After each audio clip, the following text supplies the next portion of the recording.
तो इस लेक्चर में हम लोग आगे बढ़ते हैं और बर्नौलीज थ्योरम को डिस्कस करते हैं या बर्नौलीज प्रिंसिपल को। इसका नोट्स में आपको भेज दिया मैंने। ये जो फोटो जिससे मैं पढ़ा रहा हूँ ये मैंने आपको व्हाट्सएप ग्रुप पे भेज दी है, तो वैसे आप देखते भी रहेंगे इसमें। ये जो बर्नौलीज प्रिंसिपल था ये डैनियल बर्नौली ने दिया था और ये आई थिंक 1753 में दिया था इसने। तो ये क्या कहता था, ये कहता था कि जो फ्लूइड है, जो बह रहा है, जो इसमें फ्लो है, उसकी जो फ्लूइड की जो स्पीड है वो प्रेशर से रिलेटेड है, जो फ्लूइड में प्रेशर है। और ये कहता था कि as the speed of a moving fluid increases the pressure within the fluid decreases. अगर फ्लूइड की स्पीड बढ़ेगी तो उसका प्रेशर क्या होगा, घटेगा। इसीलिए आपको पता है कि एयरप्लेन्स में इसी सिद्धांत को मानते हुए एयरप्लेन्स की जो विंग्स होती हैं, जो हवाई जहाज की पंखुड़ियाँ होती हैं, बहुत बड़ी बड़ी विंग्स होती हैं, उन्हें ऊपर की तरफ से क्या कहते हैं, कर्व्ड कर देते हैं, और नीचे की तरफ से प्लेन रहती हैं। वो कैसी विंग्स होती हैं? एयरप्लेन की विंग्स आपने देखी होंगी ना। जैसे एक रफ डायग्राम बनाते हैं एयरप्लेन का, सपोज वेरी रफ डायग्राम। ये एयरप्लेन में विंडोज़ होती हैं इस तरह की। इसमें आपने देखा होगा ना, इसकी विंग्स होती हैं ऐसे, इस तरह से विंग्स होती हैं। एयरप्लेन रोलर्स की विंग्स होती हैं। हवाई जहाज उड़ता है तो ऐसे पंखा भी होता है यहाँ पे, ये फैन होता है, पीछे फैन होता है, इस तरह का एयरप्लेन होता है, इसकी विंग्स होती हैं।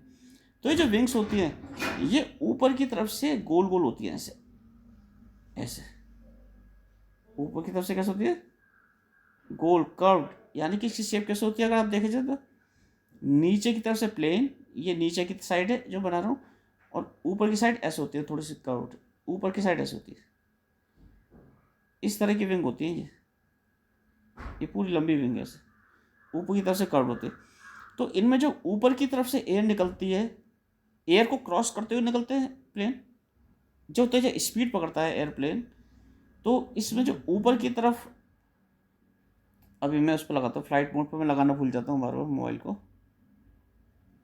तो ऊपर की तरफ से जो एयर निकलती है उसे बहुत लंबा रास्ता चलना पड़ता है, क्योंकि ऊपर की तरफ कर्व्ड है। ऊपर की तरफ से जो एयर निकलेगी, इसमें दोबारा चित्र बना रहा हूँ मैं, देखो आपको साफ हो जाएगा।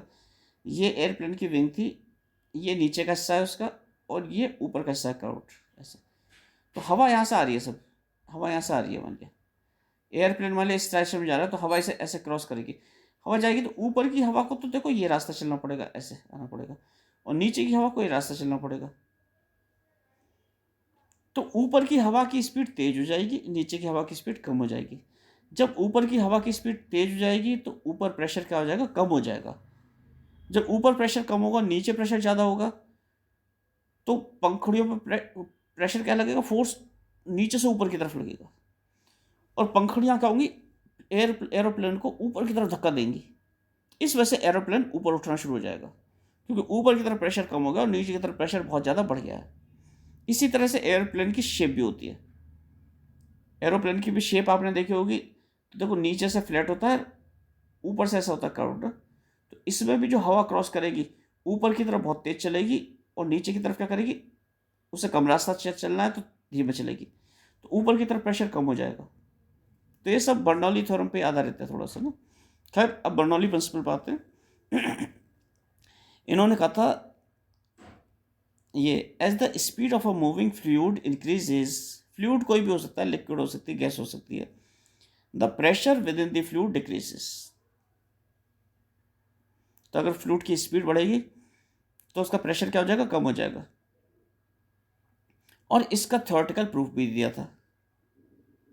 इनफैक्ट इसका प्रूफ थोड़ा सा स्लाइटली डिफरेंट वे में यूलर ने दे दिया था। यूलर ने 1752 में दे दिया था यूलर ने, लियोनार्ड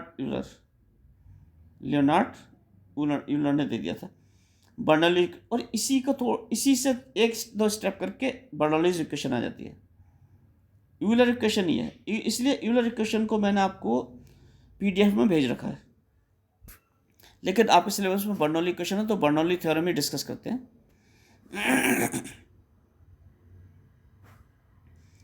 तो बर्नौली का प्रिंसिपल क्या है? बर्नौली का प्रिंसिपल कहता है that the total mechanical energy of a moving fluid, कौन कौन सी एनर्जी होती है मूविंग फ्लूइड में? मैंने अभी लास्ट लेक्चर में पढ़ाया आपको, मैंने बताया था ग्रेविटेशनल एनर्जी यानी potential energy due to gravitation, इसे कहते हैं ग्रेविटेशनल एनर्जी ऑफ एलिवेशन कहते हैं इसे। क्यों? क्योंकि पोटेंशियल एनर्जी क्या थी? mgh, अभी लास्ट लेक्चर में बताई थी मैंने, mgh। और ये ट्यूब थी, यहाँ पे ऐसे ट्यूब थी, एक मिनट, ये ट्यूब थी, इसमें लिक्विड बह रहा था। तो mgh किस कारण से थी? mgh थी इसकी अर्थ सरफेस से हाइट के कारण, ये नीचे अर्थ सरफेस है और इस ट्यूब की जो हाइट है अर्थ सरफेस से ये अगर h थी, ये हाइट h, तो इसमें कितनी एनर्जी पोजेस कर रही थी? Potential energy mgh। तो इसे इनफैक्ट कहते हैं gravitational potential energy of elevation. एक मैंने आपको ये सब लास्ट लेक्चर में तीनों एनर्जी बता दी थी। एक एनर्जी क्या थी? प्रेशर की energy associated with the fluid pressure, ये भी इसका भी एक्सप्रेशन निकाल दिया था फ्लूइड प्रेशर का। और तीसरी थी kinetic energy of the fluid motion. तो इसने क्या कहा था? बर्नौली ने कहा था टोटल मैकेनिकल एनर्जी, जिसमें कौन कौन सी एनर्जी शामिल है? पोटेंशियल एनर्जी शामिल है, potential energy of elevation, pressure energy शामिल है, थोड़ा छोटा कर देते हैं जिससे आपको दिख जाए एक साथ। इसमें कौन कौन सी शामिल है? Gravitational potential energy, pressure energy और काइनेटिक एनर्जी। ये हमेशा क्या रहेंगी? कंजर्व रहेंगी। ये बर्नौलीज प्रिंसिपल था, बर्नौली का सिद्धांत। अब आते हैं बर्नौली फॉर्मूले पर। तो किस तरह का सिद्धांत था? बर्नौली ने क्या कहा था? इसने एक रिलेशन दिया था प्रेशर एनर्जी, काइनेटिक एनर्जी और ग्रेविटेशनल पोटेंशियल एनर्जी, और क्या कहा था कि इन तीनों का सम क्या रहेगा? कांस्टेंट रहेगा। ये दिया था, मैंने आपको निकाल के दिखाया था ना last lecture. Pressure energy per unit volume P आ गया था, pressure kinetic energy per unit volume, pressure energy per unit volume P आ गया था, kinetic energy per unit volume half rho v square आ गया था। ये अभी दोबारा भी निकाल के दिखा देंगे। और potential energy per unit volume rho g h आ गया था। तो इसने कहा था इन तीनों का सम क्या रहेगा? हमेशा कांस्टेंट रहेगा।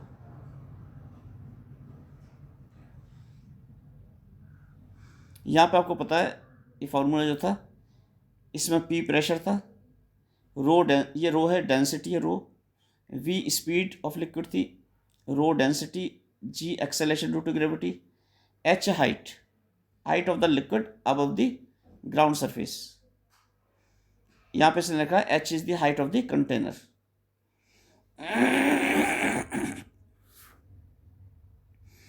तो बर्नौलीज इक्वेशन क्या देती है? ये तीनों तरह के उसमें एक बैलेंस का सेटअप करती है प्रेशर, वेलोसिटी और एलिवेशन में। अगर प्रेशर एनर्जी ज़्यादा हो जाएगी तो दूसरी एनर्जी कम हो जाएगी कोई, क्योंकि तीनों का सम क्या आना है? कांस्टेंट आना है। अब इसका डेरिवेशन देखते हैं, इसके डेरिवेशन देखते हैं।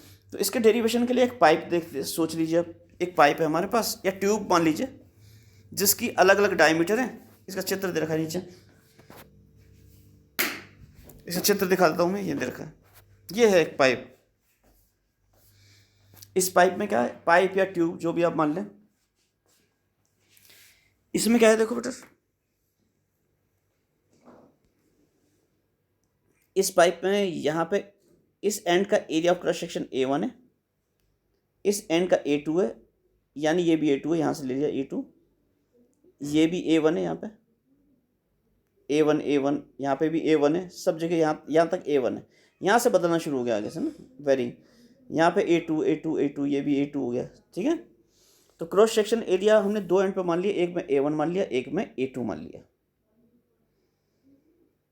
दूसरा, हमने इसका dx1 डिस्टेंस मान लिया 1 सेकंड में चला है, सपोज A1 एंड पे हमने मान लिया जो dx1 डिस्टेंस है ये 1 सेकंड में चला है, यानी इसकी स्पीड क्या है v1, यहाँ पे लिक्विड की स्पीड क्या है v2।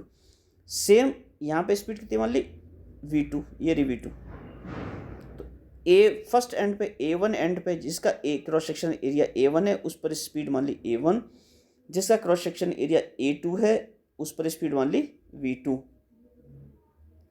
Naturally force due to pressure कितनी हो जाएगी, फोर्स ड्यू टू प्रेशर होती है प्रेशर इनटू एरिया, यानी क्षेत्र यानी बल इज इक्वल टू दाब गुणा क्षेत्रफल। तो यहाँ पे इस एंड पे फोर्स F1 कितनी हो जाएगी P1A1, और इस एंड पे फोर्स F2 क्या हो जाएगी P2A2, P2A2।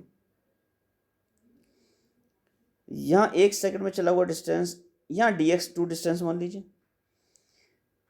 पहले एंड की हाइट यहाँ से अर्थ सरफेस से y1 मान ली है, दूसरे एंड की हाइट अर्थ सरफेस से y2 मान ली, ये y2। तो एक की एनर्जी हो जाएगी पोटेंशियल एनर्जी mgy1, तो दूसरे की पोटेंशियल एनर्जी हो जाएगी mgy2। इससे अगर x1 x2 मानते तो mgx1 हो जाती, mgx2 हो जाती, या mgh1 हो जाती, mgh2 हो जाती। यहाँ पे आप h1 और h2 भी ले सकते थे हाइट्स को। अब ऊपर आते हैं थोड़ा सा दोबारा। तो यही है, इसने एक पाइप लिया वेरिंग डायमीटर का, हाइट का, जिसकी हाइट भी अलग थी, और उसमें मान लिया कि इनकम्प्रेसिबल यानी नॉन कंप्रेसिबल फ्लूइड फ्लो कर रहा है। नॉन कंप्रेसिबल फ्लूइड का मतलब उसकी डेंसिटी हर जगह सेम रहेगी।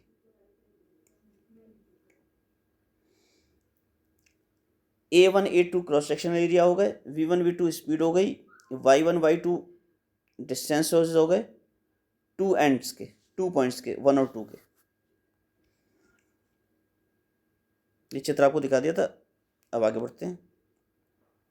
इसमें एजम्पशन क्या है जो मान के चले हम, वो मैंने बता ही दिया था। फ्लूइड क्या है, नॉन कंप्रेसिबल है, इनकम्प्रेसिबल है, यानी कि उसकी डेंसिटी क्या रहेगी, हर जगह कांस्टेंट रहेगी।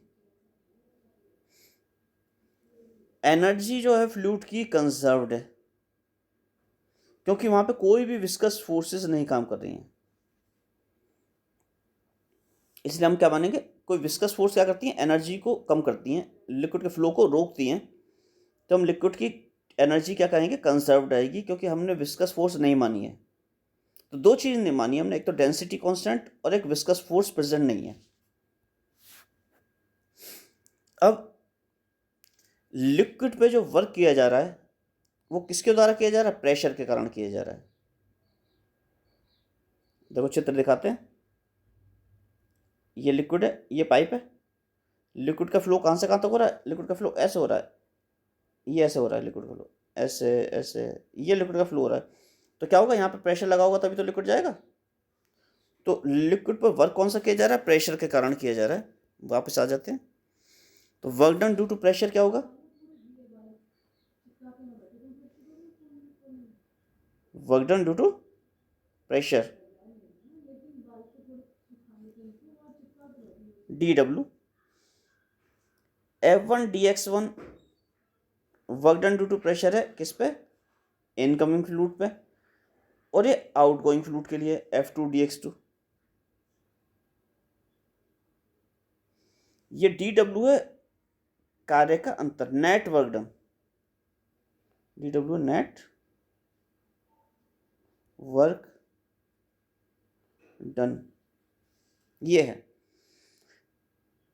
इसमें अगर थोड़ा सा एक बात देखें ना, तो F1 dx1 minus F2 dx2 ले रखा है। दोबारा देखो,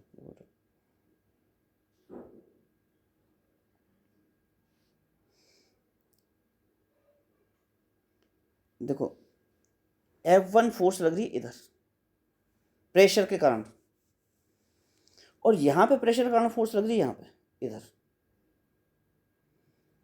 और लिक्विड कहाँ बह रहा है, लिक्विड बह रहा है ऐसे, तो नेट फोर्स किधर है, नेट फोर्स तो इधर है। तो एक में तो प्रेशर के कारण इधर लग रही है, एक में प्रेशर के कारण फोर्स इधर लग रही है, और नेट फोर्स किधर है, इधर है। तो नेट फोर्स कैसे निकालेंगे, नेट वर्क डन किधर होगा, नेट वर्क डन है ऐसे इस डायरेक्शन में।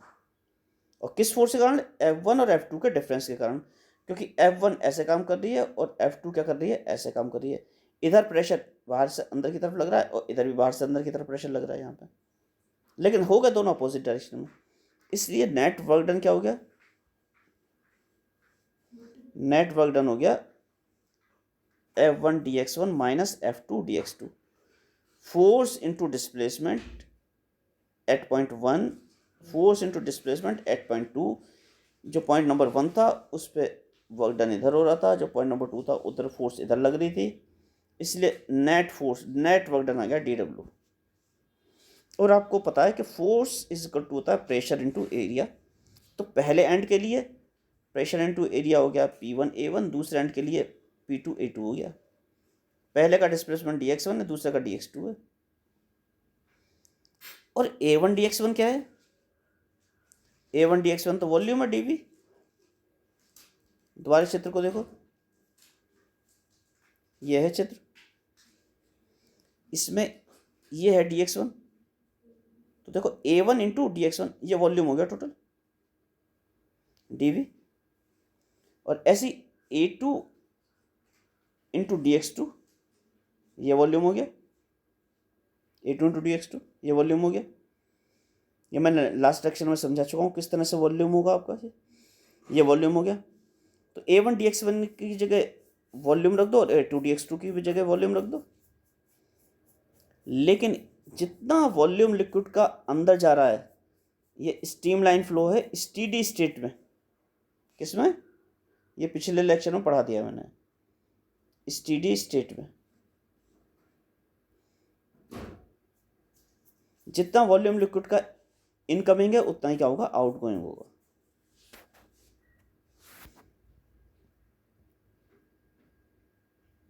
इसलिए यहां पर A1 dx1 dv हो जाएगा और A2 dx2 भी dv हो जाएगा। वॉल्यूम कितना मान लिया, dv मान लिया। पहले एंड पे भी dv वॉल्यूम कि the same amount of water is entering in 1 second, the amount of water entering in 1 second should be equal to the amount of water leaving in 1 second।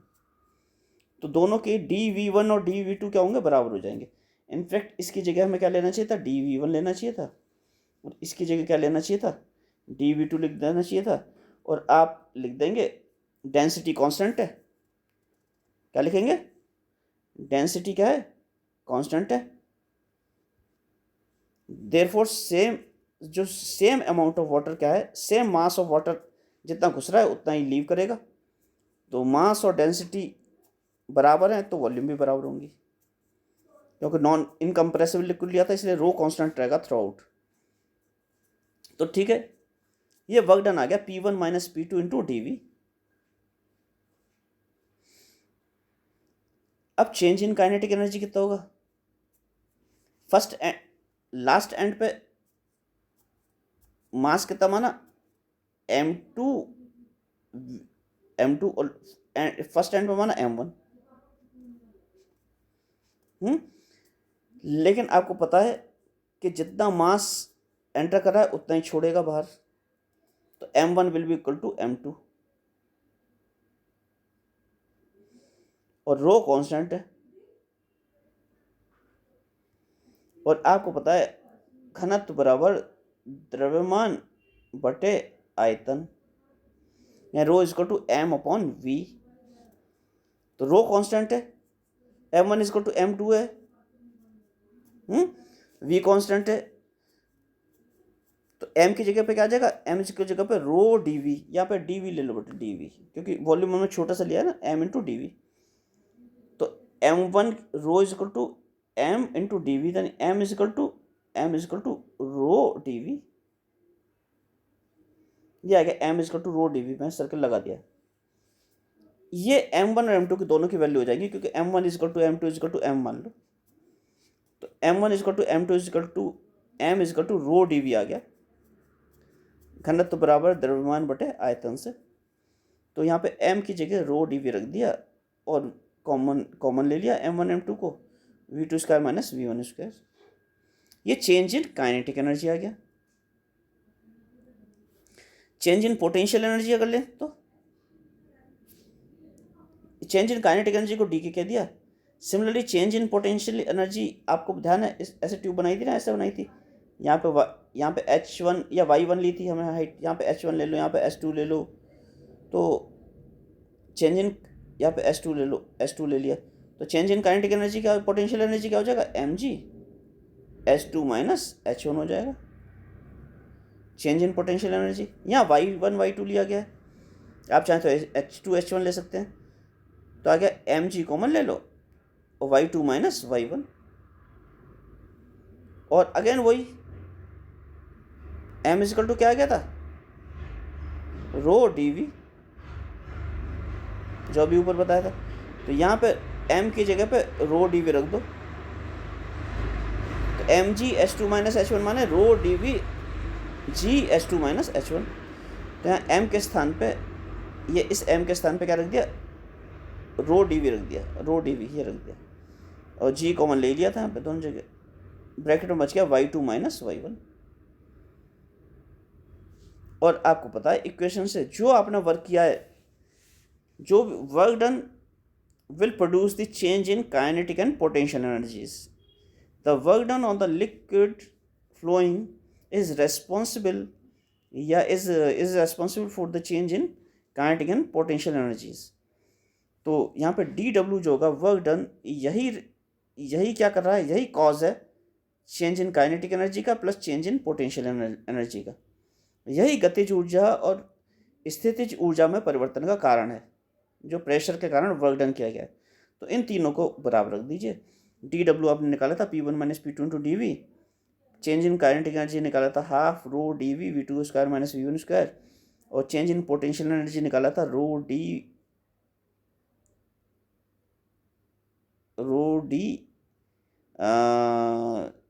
We g, rho d v g y2 minus y1।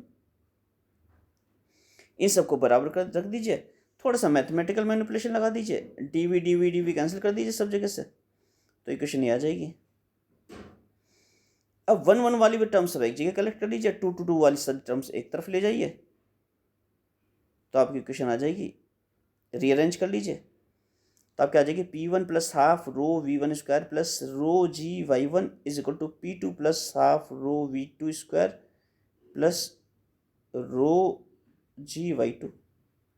ये नीचे लिखा हुआ है, मैंने ऊपर लिख दिया इसे। तो आपको दिख रहा है P1 P2 half rho V1 square half rho V2 square rho जी Y1 रो जी Y2, ये एक दोनों इक्वल आ गए। इसी तरह से आप अगर यहाँ पे लेते इस चित्र में, मान ले लेते इस चित्र में, यहाँ पे एक और क्रॉस सेक्शन ले लेता, मान यहाँ ले लेता हूँ कोई क्रॉस सेक्शन, यहाँ पे ले लेता क्रॉस सेक्शन ये, और ये ले लेता सपोज A3, तब यही रिलेशन A1 और A3 में आ जाता। यहाँ वेलोसिटी ले लेता V3, यहाँ फोर्स ले लेता F3, प्रेशर ले लेता P3, तो यही रिलेशन क्या था, 1 और 3 में आ जाता सेम रिलेशन, यानी कि क्या आ जाता, ये रिलेशन आ जाता हमारा, ये यहाँ पे आ जाता, यहाँ आ जाता P1, यहाँ पे आ जाता P1 plus half rho V1 square plus rho ji Y1 is equal to P3 plus half rho V3 square plus rho G Y3, ये आ जाता। तो चाहे 1 लें, चाहे 2 लें, चाहे 3 लें, ऐसी 4 के साथ लेंगे, कोई दूसरी जगह क्रॉस सेक्शन ले लेंगे, तब भी 4 के बराबर आ जाएगा। तो इनफैक्ट हमारा क्या आ रहा है, इनफैक्ट हमारा आ रहा है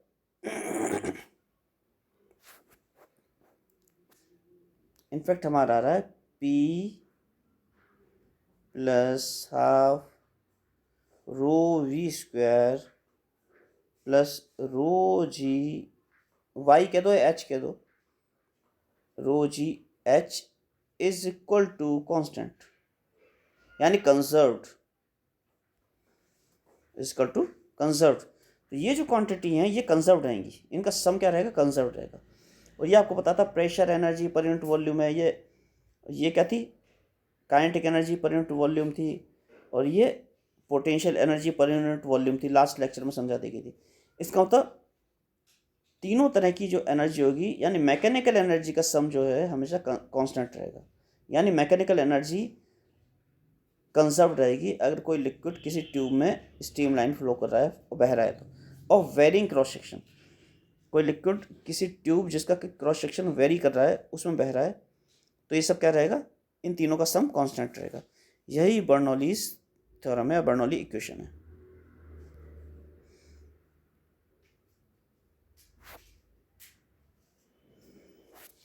तो इस लेक्चर को यहीं ख़त्म करते हैं, इसके आगे का नेक्स्ट लेक्चर में करवाएंगे।